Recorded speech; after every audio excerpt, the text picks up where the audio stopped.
Gangstalking is one of those things that at first glance sounds like it can't possibly be real. The idea that someone or a group of people would be systematically harassed, followed, and psychologically tortured in a way that's hard to prove, hard to track, and hard to escape. It sounds like paranoia. And for that reason, it's often dismissed as a mental illness, delusion, schizophrenia, or some form of extreme hypervigilance. But if you take the time to actually listen to people who talk about it, not just the memes, not the jokes, not the dismissive takes, but the actual lived experiences, a pattern starts to form. Different people from different places saying the same things, using the same language, describing the same tactics. And the deeper you look, the more you realize, even if it's not happening in the exact way they describe, something is happening. So let's talk about what gangstalking really is. Not the sensational version, but the layered reality of it. What is gangstalking? At its core, gangstalking is the belief or the experience that you're being watched, followed, harassed, or interfered with in a coordinated, sustained way by multiple people. It's not just one person messing with you, it's a system, a network. It feels organized, intentional, and cruelly invisible. This can show up in different forms. A few of the most common ones. 1. Orchestrated social encounters, aka street theater. This is where people feel like their interactions in public are staged, like the people around them are acting out a script, pretending to be random strangers, but they're not. They're part of the act, part of the intimidation. Example, you're at a coffee shop. Someone sits behind you and starts having a conversation that weirdly mirrors your private life. They mention details that nobody should know. The next person who walks in bumps into you, doesn't apologize, stares at you a little too long. Then you leave and you see a car drive by slowly, windows down, people inside looking directly at you, Isloft smirking. It sounds minor, maybe even explainable, but it happens again and again and again. Eventually, it stops feeling like coincidence, and it doesn't matter if it's real or not, it feels real. That's the trap. 2. Digital harassment. This is where the surveillance moves online.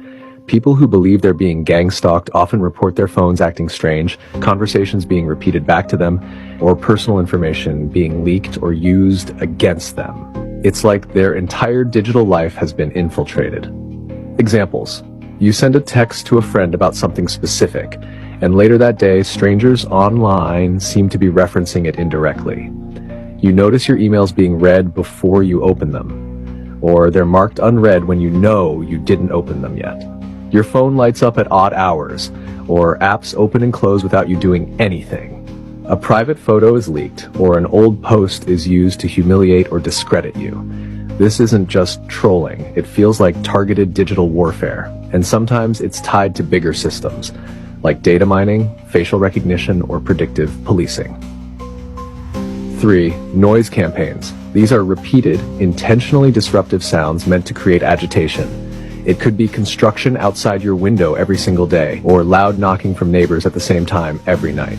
Car alarms, dogs barking, sirens. Always when you're trying to rest, concentrate, or heal.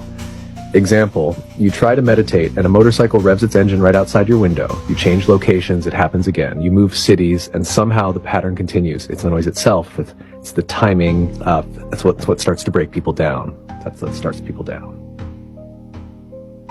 Sabotage, social isolation. People report losing jobs, friends, or family relationships after being targeted. Things go wrong for no reason. Reputations get damaged without explanation. People around them start acting strange, distant, paranoid. It's like someone is poisoning their life behind the scenes. Example, you apply for a job and everything's going well, but right before the final interview, the energy shifts. The employer suddenly becomes cold or cancel the opportunity altogether. A friend you've known for years starts treating you like a threat.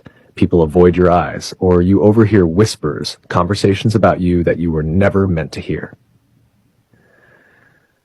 Psychological layer, what's really happening inside.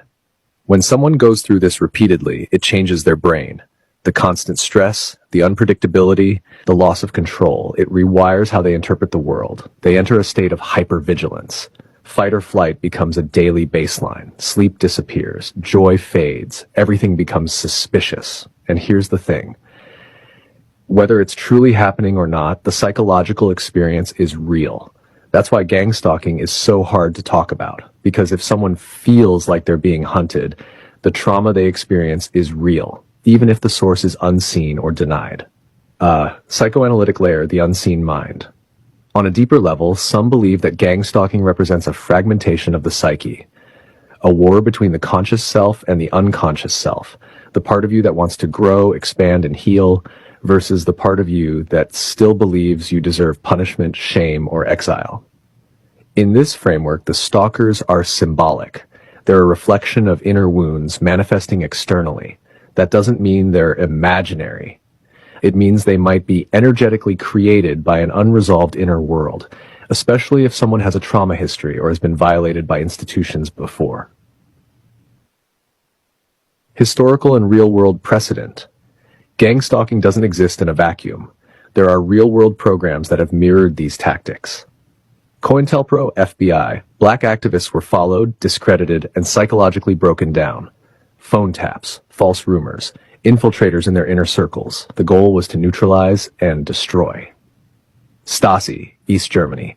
A program called Zersetzung focused on psychological warfare. Agents would break into homes and move things around, change the time on clocks, open drawers.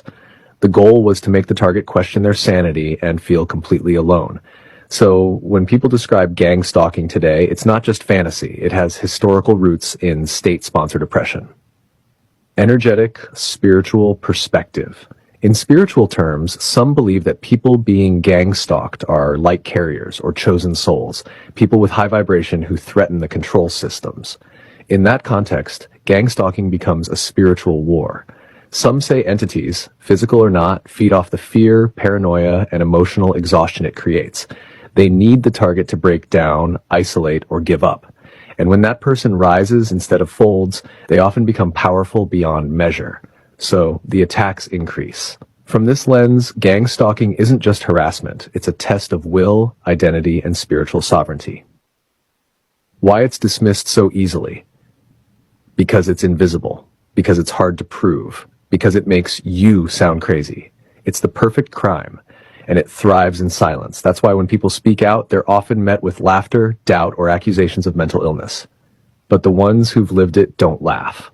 They describe it like a slow spiritual assassination.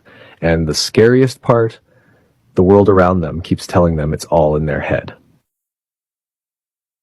Dawn Patrol starts with a Celsius. Health is wealth, baby. Through the impact zone, that's cardio. Down the line, that's meditation. Straight to my